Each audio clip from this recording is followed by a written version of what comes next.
Yeah, it's been a while since I put a video out, and I've been working on the series of insurance with Medicare, grants, co-pays, denials, appeals. Been working on that, but I got sidetracked, COVID, and it just knocked me for a loop. Hi, I'm Frank Soltez, and this is Cycling with Cancer. And I didn't want to go ahead and rush out and put something out and not like what I had out there with long cuts or whatever else I had to do. I wanted to sit down and go through it because I think it's very, very important, the information that I get out. I got hit with a good with a good bout of good bout of COVID this time around. I got hit with it about 10 days ago, and it just wiped me out for all the last week. I think it finally broke last Thursday. Last Friday, I started to feel more like myself, and I figured maybe over the weekend I could sit down, edit it all up, put everything I need to get it together and get it out. But every time I sat down to get to my laptop, just didn't feel like it. It was almost like I was sitting in a fog and I just stared at the screen. So I didn't want to try to put anything out.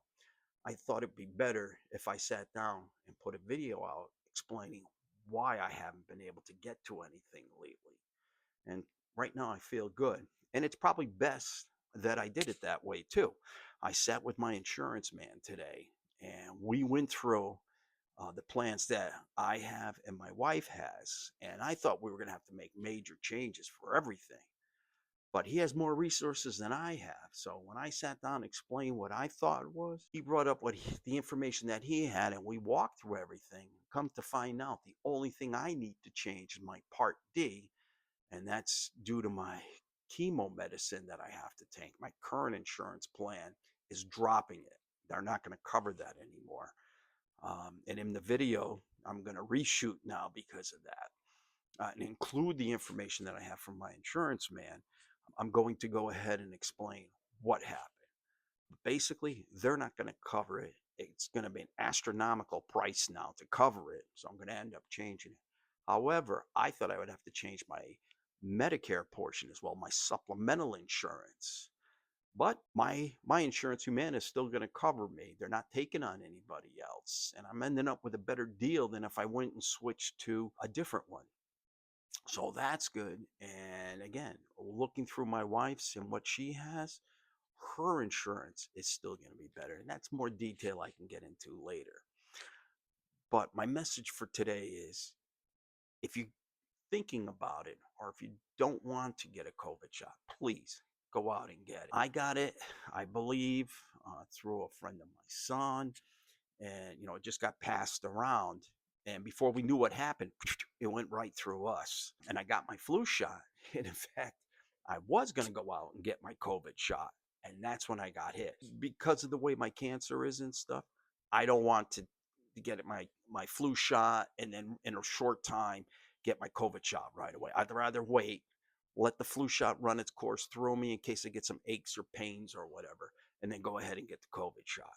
So now that I'm feeling better, by the end of this week, I'm going to get my COVID shot and get that one taken care of. I'm also going to let you know that I'm going to do a couple of videos on, I'm getting a bone scan next week. I'm getting a full body scan next week, and I'm keeping my fingers crossed that this is going to give me and my oncologist information as to whether or not I have to go ahead with my chemo medicine.